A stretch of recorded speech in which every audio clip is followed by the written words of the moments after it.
자, 문화에 대한 정의를 보겠습니다. 그 영국의 유명한 테일러라는 사람이 있습니다. 테일러 혹은 타일러라고 하는데 한번 찾아보겠습니다. 이 테일러라는 사람 유명한 사람인데 이 원시 문화라는 걸 썼어요. 오래전에 1871년에. 그래서 그 책 앞에서 이런 말을 해요. 문화는 지식, 신앙, 예술, 도덕, 법률, 관습 등 인간이 사회의 구성원으로서 획득한 능력 또는 습관의 총체이다. 그러니까 문화라는 것은 이런 모든 인간들의 삶 속에서 우리들이 획득한 능력 또는 습관 이런 거를 이제 문화라고 보는 거죠. 그래서 이 정의가 50년간 인류에게 영향을 준 거죠.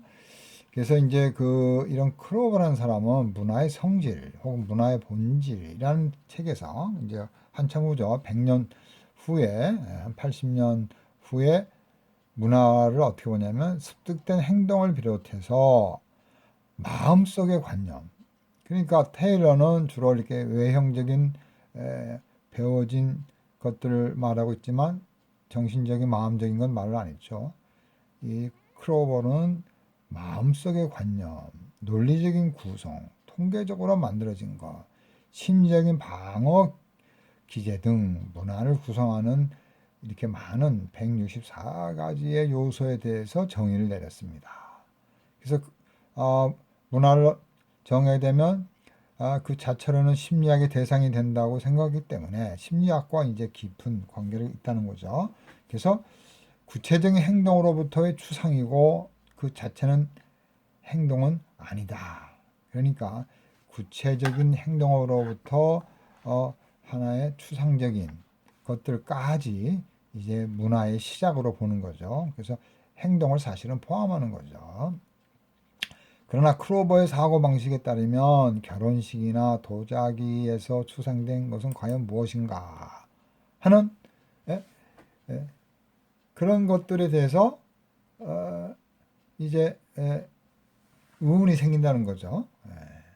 그래서 미국의 인류학자 레슬리 화이트라는 사람이 유명한 사람이죠. 레슬리 A 화이트 문화의 개념을 설명했는데 1973년 한 20년 후에 결국 문화가 어떤 실제로 존재하느냐 아니면 우리 상상에 있는 추상적인가 그런 관점보다는 어떻게 과학적으로 해석하는가의 문제, 해석의 문제로 들어왔습니다. 레슬리 화이트.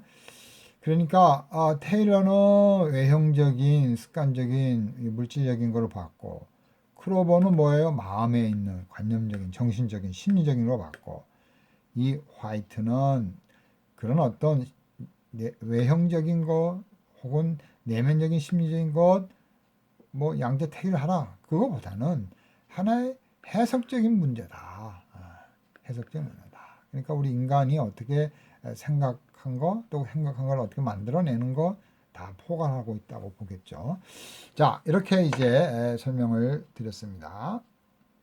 자, 에드워드 버넷 타일러라는 사람, 이제 이렇게 참 존경받는 사람으로서 썩어 붙어갔죠. 옥스퍼드 대학교에서 인류학 교수가 되었습니다. 그래서 이제 이 종교와 관련된 그런 애니미즘이라는 것은 이제 정령 숭배죠. 여기 보시면 모든 물질 속에 영이 혼이 있다는 거예요. 영혼을 인정한다는 거죠. 그래서 이 애니미즘 정령 신앙이죠.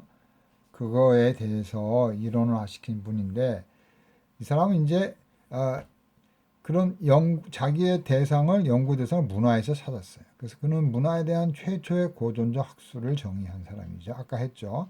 그래서 문화란 넓은 민족지학적 의미에서 지식, 신앙, 예술, 도덕 이것들이 능력과 습관을 포함하는 복합적 통합체다.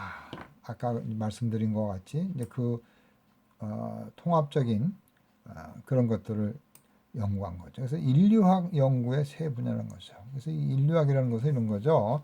인간에 관한 모든 것을 연구하는 학문이죠. 특별히 이제 이 테일러의 이제 상당히 이 사람에 의해서 많이 발전된 겁니다. 그러니까 인간과 관련된 모든 겁니다. 자, 그 다음에 이제 테일러를 받고 우리가 한 사람 또 보기로 했죠. 클로버가 알프레드 루이스 클로버가 이제 그런 어떤 문화에 있어서 내면적인 정신적인 심리적인 그런 것들을 얘기했는데 한번 나와 있나 살펴보겠습니다.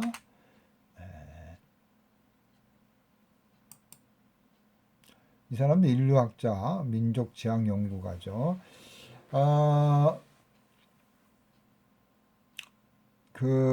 미국의 캘리포니아주 인디언에 이제 미국에 가면 이제 캘리포니아 같은 데는 인디언들이 많이 살았겠죠. 나무가 많고 물이 많고 얼마나 좋습니까? 그래서 그런 어떤 자연 환경 속에서 인디언들이 많이 살았으니까 그 인디언들의 종교와 문화를 연구하기에는 굉장히 좋았겠죠. 그래서 이제 이 클로버라는 사람은 이제 캘리포니아주 인디언 연구를 많이 했어요. 특별히 문화와 문화사에 관한 문명론의 초유기체론으로 유명합니다. 그래서 고고학이라든지 언어학 분야도 많은 업적을 내었습니다. 그래서 이 클로버라는 사람이 여기 영어로 한번 보겠습니다. 여기 사진이 나와 있는지.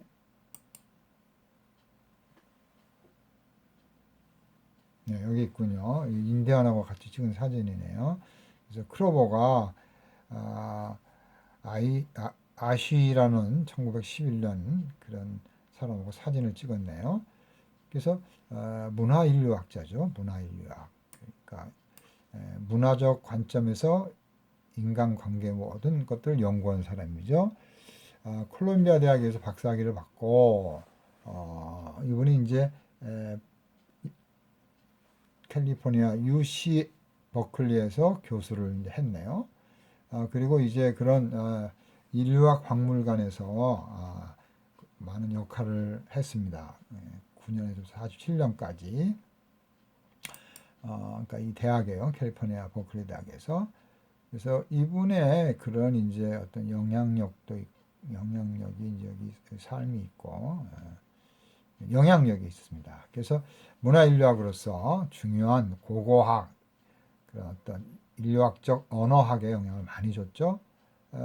그래서 특별히 고고학과 문화 사이에 그런 연계점을 만들어서 인류학에 많은 공헌을 한 사람입니다. 그래서 이제 뉴멕시코를 이제 멕시코에 있는 뉴멕시코를 이제 탐험해가지고 또 페루도 탐험하고 해서 많은 그런 이제 그 문화들을 그 안데스 문명 이런 것들을 많이 이제 연구하신 분이십니다.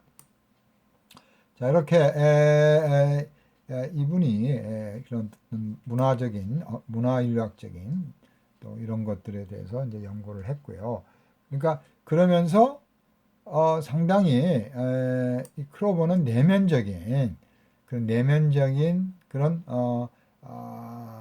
그런 추상적인 정신적인 심리적인 이런 것까지도 이제 이분이 이제 파헤쳤다라는 것이 이분의 이제 큰 공헌도가 되는 거죠. 그 다음에 이제 마지막 한 사람, 이제 테일러 했고, 클로버 했고, 한 사람이 이제 여기 나오는, 저기, 이 사람이죠.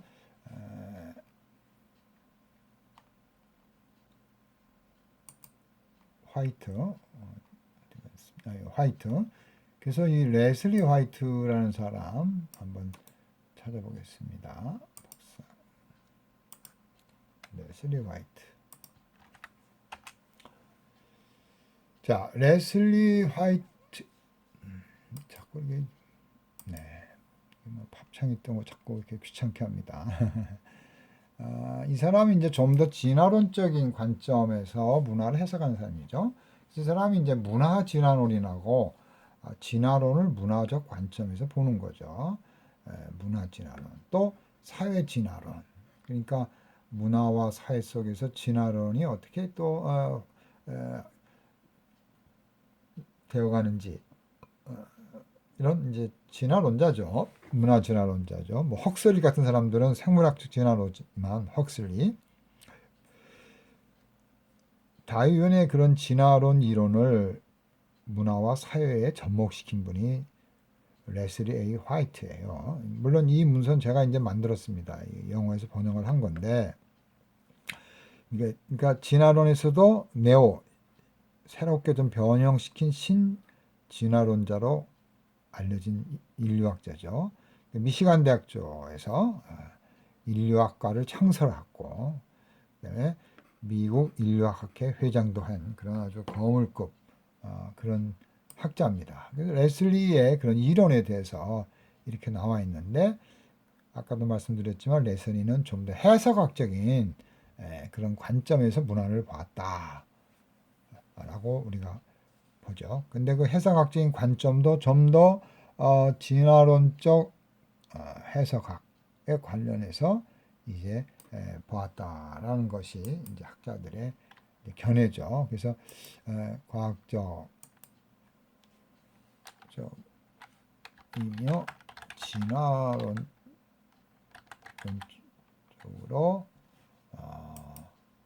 이제 해석하는 이런 주장을 했습니다. 그래서 이 사람이 이제 상당히 하여튼 그 문화 진화론 그리고 사회 진화론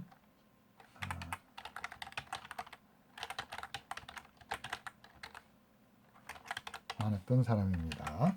자, 그다음에 이제 문화와 인간 정신에 대한 그런 이제 보편주의적 접근을 하고 이제 한번 살펴보겠습니다. 그래서 문화는 상징적 사고라는 인간의 고유 능력에서 유래한다라고 이제 보는 사람들이 있습니다. 그래서 인간 이외의 동물에게는 이런 인간들의 의미나 행위를 이해할 수 있는 능력이 아직은 없다는 거예요. 오직 인간만이 문화를 만들고 상징화하고 또 그걸 발전시킨다는 거죠.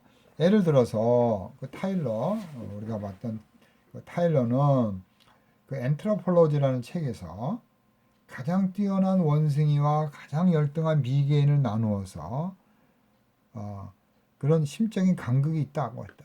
그러니까 그런 차별이 있다는 거예요. 아무리 뛰어난 원숭이, 기억력이 좋은 원숭이들이 수학을 잘합니다. 숫자 기억을 잘해요.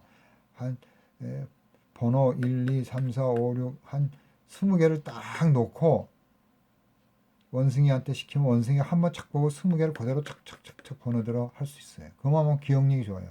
그럼에도 불구하고 문화를 만들어내는 데는 그렇게 신통치 않다는 거예요.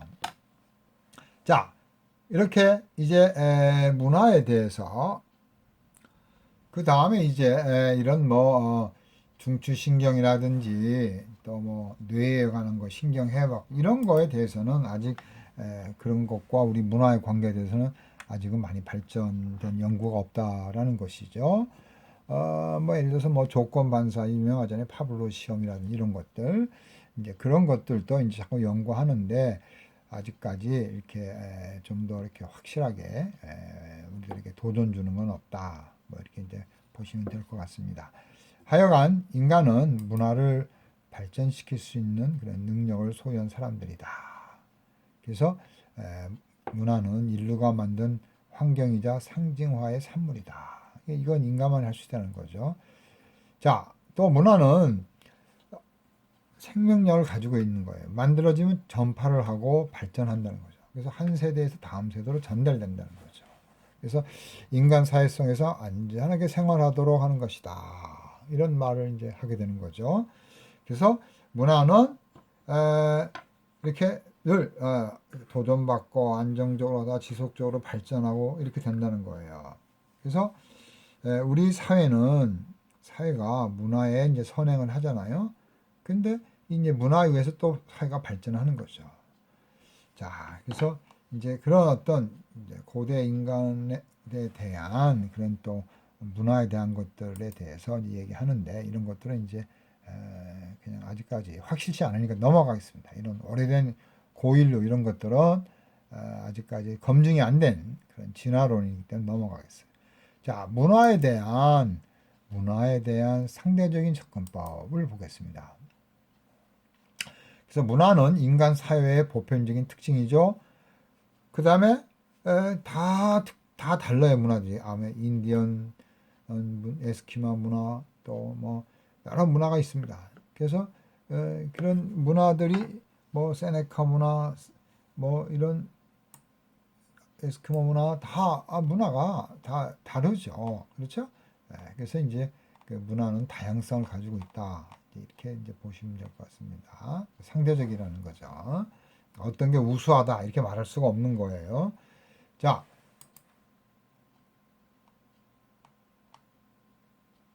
그래서 문화를 과학적으로 연구하기 위해서는 그 문화의 특정 형태를 명확하게 정의할 수 있는 용어가 필요하다는 거죠. 그래서 이런 사회문화적인 체계 이런 것들이 하나의 용어인데 이런 것들을 가지고 이제 이렇게 그런 집단들을 그런 또 구성원들을 이제 연구를 이제 하게 되는 겁니다. 그래서 이런 문화의 구성 요소가 뭔가, 기술이 뭔가, 제도가 뭔가, 무슨 카스트 제도 같은 거 있잖아요. 또 그들이 가지고 있는 그런 관념, 뭐 종교적인 관념, 천국의 뭐 지옥에 관한 개념 이런 것들을 이제 찾아본다는 거죠.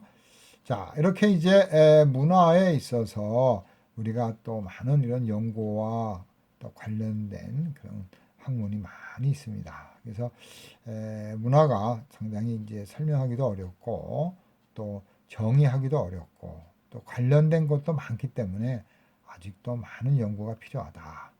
이렇게 보시면 될 것 같습니다. 자, 그 다음에 이제 문화는 어떤 그런 측면을 가지고 있는가를 하면서 문화가 어떤 면이 있는가. 자, 문화는 한 사회의 주요한 행동 양식입니다. 생활 양식이라 그랬죠? 우리가 살아가는 스타일이죠. 문화라는 것은 제가 이렇게 하는 거, 이런 걸 만들어서 이렇게 딱딱 이렇게 하는 거, 이것도 하나의 문화죠. 자, 만약에 K-팝이든 뭐 C-팝이든 뭐 그런 것도 다 하나의 문화잖아요. 한국 사람들의 그런 대중음악 K-팝도 뭐 여러 명이 나와서 춤을 추고 아주 흥겹게 노래를 부르는 거 이건 K-팝. 그것도 하나의 뭐예요? 한국 사람들 스타일의 하나의 방식이죠. 자, 이거 자꾸 바뀔 수가 있는 거죠. 주요한 행동 양식입니다. 한국 사람들의. 자, 인류학자들은 문화는 자연과 대립해서 만들어지는 겁니다. 여기 이렇게 돌이 있어요. 돌이잖아요. 이 돌을 이렇게 깎아가지고 여기다 뭐 예수님의 선한 목자고 우리는 어린 양이다. 해서 이걸 갖다 붙이고 네모나게 해서 이걸 어떻게 합니까? 책 같은 데 딱 올려놓고 그러잖아요. 그래서 이렇게 책 흔들리지 말라고. 그러니까 이런 자연석 돌이지만 이렇게 깎아서 네모난 돌이 될 때는 이게 하나의 문화가 되는 거죠. 그래서 자연과 뭐 대립됐다라기보다는 자연을 벗어나서 자연을 이용해서 자연에 있는 것들을 가공해서 만들어지는 거죠. 석기 같은 거. 자, 그래서 성경적으로 보면 문화라는 것은 하나의 컬티베이트인데 경작이라는 의미를 갖고 있습니다. 그러니까 성경적으로 문화라는 것은 농사를 짓고 농사 지려면 뭐예요? 농사를 잘 지려면 그런 문화적인 게 있어야 되죠. 날씨도 알아야죠. 또 씨를 뿌리고 물을 주고 또 도구가 있어야 되죠. 그러니까 경작하는 거 하나님께서 인간으로 하여금 생육하고 번성하고 땅에 충만하라 했을 때 우리에게는 문화적인 활동이 들어가는 겁니다. 농사 짓는 것도 마찬가지죠. 자, 에덴에서 새하늘까지 우리는 이 문화적 활동을 에덴 동산에서도 청지기로서 에덴 동산을 잘 가꾸었어야 되죠. 물론 쫓겨났죠. 죄를 져서. 그 에덴 동산에 있을 때도 문화적인 활동을 하는 거예요. 하나님의 형상을 받고 우리와 모양의 사람을 짓고 창세기 1장 26절 보니까 생육하고 번성하고 땅에 충만하라. 그렇게 하려면 뭐예요? 열심히 노력하고 경작하고 만들고 해야 되잖아요. 그래서 우리 문화활동이라는 것은 처음부터 인간이란 존재로부터 시작해서 에덴 동산이라고 봅시다. 새하늘 새 땅까지 그런 활동이 있어야 된다는 거예요. 기독교 문화에서 즉 그리스도가 중요하다. 그래서 우리가 이런 면을 알아야 돼요. 기독교 문화에서는 세상적인 케이팝이 아니라 기독교적인 관점에서 문화를 어떻게 볼 것인가. 성경적인 관점에서 이렇게 하는 것이 더 성경적 문화다. 동성애는 기독교 문화가 아니다. 그렇죠? 그런 식으로 폭력은 기독교 문화가 아니다. 자, 이렇게 그리스도가 중요합니다. 그리스도가 주인이 되는. 그래서 그걸 우리가 영역주권이라고 그러죠. 그리스도가 왕으로서 통치하는 문화. 영역주권. 아브라함 카이퍼가 주장한 거죠. 그리스도가 열쇠가 되어서 문제를 해결해 준다. 오직 예수 믿는 사람들에 의해서 예수님이 주인으로서 문제가 해결이 된다. 이렇게 주장한 사람이 바로 스킬더잖아요. 그죠? 스킬더. 요분 스킬더가 그리스도와 문화. 그러니까 문화의 열쇠는 그리스도다. 그리스도가 해결돼야 된다. 그리스도를 믿지 않는 사람은 궁극적으로 문화를 바르게 이해할 수도 없고 해결할 수도 없고 누릴 수도 없다. 이게 이제 클라스 스킬더의 주장이죠. 우리가 다 스킬더 우리가 찾아봤죠. 그래서 바로 창조주 예수님이신 하나님이신 인간이시고 하나님이신 예수님 바로 구속주이시고 우리의 주님이신 그분이 문화 속에서 주인이시다. 우리 문화의 왕이고 문화의 관리자이시고 문화의 열쇠이신 문화를 창조하신 분이 바로 예수님이라는 거죠. 자, 그래서 여기까지 한번 제가 강의를 했습니다.